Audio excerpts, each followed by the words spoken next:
Welcome to Penrose Learning, where we make understanding easy.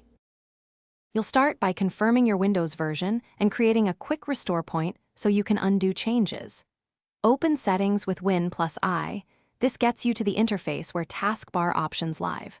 Once done, navigate to Personalization to access Taskbar controls because you'll change visibility and behavior here.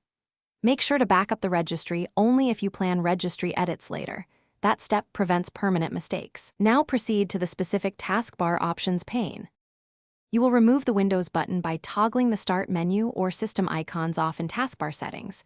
This hides the button from view without deleting system files. If you're on Windows 11, right-click the taskbar and choose Taskbar settings to access Start toggles directly, because the layout differs.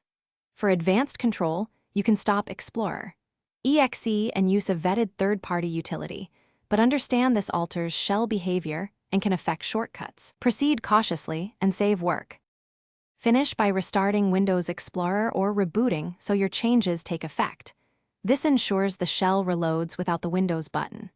You should test menu access and pinned apps after the restart, and if the Start button reappears, check Group Policy or your registry tweak because policy can override settings. If the system behaves oddly, use the restore point you made earlier to revert quickly. One key troubleshooting tip: re-enable the button temporarily to confirm.